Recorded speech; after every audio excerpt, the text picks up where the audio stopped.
Ça, c'est des enfants arabes. Ça, c'est une jeune femme arabe. Ça, c'est un jeune arabe. Ça, c'est un couple arabe. Ça, c'est un mariage arabe. Ça, c'est une maman arabe. Maintenant, ça, c'est des enfants africains. Ça, c'est une maman africaine. Ça, c'est une jeune fille africaine. Ça, c'est un jeune africain. Ça, c'est un couple africain. Et enfin, ça, c'est un mariage africain. Maintenant, répondez-moi, les Africains qui sont musulmans, là, à quel niveau? Parce qu'en faisant tous ces collages-là, c'est du travail en fait. Ouais, en faisant des collages des Arabes, en faisant des collages des Noirs aussi. J'espère que nos vidéos-là, il a parlé d'abord en montrant des Arabes, après il a montré des Africains. Ces vidéos-là, on va partager au moins en 2 parties. Comme ça, on sera très clair, on sera très bien compris ce que nous allons dire. Ok, alhamdulillah. Le frère dit, il a montré les Arabes. Après, maintenant, il a montré les Noirs qui sont musulmans. Ok, on va lui répondre avec la sagesse, avec très tranquillité.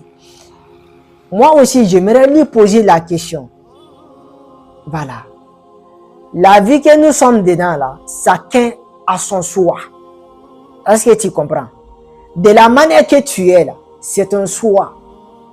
Tu n'es pas musulman, tu n'es ni chrétien, tu n'es ni juif, tu n'es ni bouddhiste, tu n'es ni kémite. Bon, on peut dire que tu es kémite. Voilà, c'est ton choix. Est-ce qu'on peut t'empêcher pour dire qu'il ne faut pas devenir kémite? Est-ce qu'on peut t'empêcher qu'il ne faut pas devenir kamite? Non, c'est ton choix en fait. Ton choix là est dans ta main. Bon, maintenant, je reviens. De la manière que nous, on a fait nos choix, notre choix est valide envers nous. Moi, ma femme s'habille comme ça. Comme de la manière que tu me vois, je m'habille comme ça. Mes parents aussi s'habillent comme ça. Ma famille aussi s'habille comme ça. Mes amis s'habillent comme ça. Mes tontons, mes tantes, même que je les connais, ils s'habillent comme ça. Ça, c'est notre choix. Parce que nous sommes musulmans. C'est l'islam que nous, on a choisi. Bon, ok. Mais pourquoi toi, tu ne choisis pas tes parents en commençant toi? Pourquoi tu t'habilles en format hip-hop? Parce que tu es un lâche. Tu es habillé, chapeau que tu as porté là. Est-ce que tes grands-pères s'habillent comme ça? Tu t'es habillé, tu as porté une chemise. Est-ce que tes grands-pères sont portés chemise? Tu as porté pantalon. Est-ce que tes grands-pères sont portés pantalon? Tu as porté des paires de magres, c'est-à-dire des soucis. Tu as porté des soucis. Est-ce que tes grands-pères sont portés des soucis comme ça? Des magres comme ça? Des paires de soucis là. Est-ce que tes grands-pères sont portés ça? Hein? Parce que tu es un lâche, tu n'as rien à dire. Tu cherches la visibilité seulement. Voilà. Si toi-même tu dis que tu aimes le coutume africain, ça commence par toi d'abord. Moi, j'ai dit je suis un musulman. C'est pour cela que je suis habillé comme ça. Et puis c'est pour cela que je suis arrêté devant les musulmans pour dire que je suis un musulman. Et puis c'est pour cela que je suis en train de défendre ma religion. Je suis habillé comme ça. Je suis un musulman. Quand tu me vois dans la vidéo, toi-même tu sais que ouais, le gars là, c'est un musulman. Ça n'a rien à dire. C'est un musulman. Mais pourquoi toi tu parles de coutumes africaines? Quand on regarde toi-même là, et regarde ton habillement, tu n'es pas coutume africain.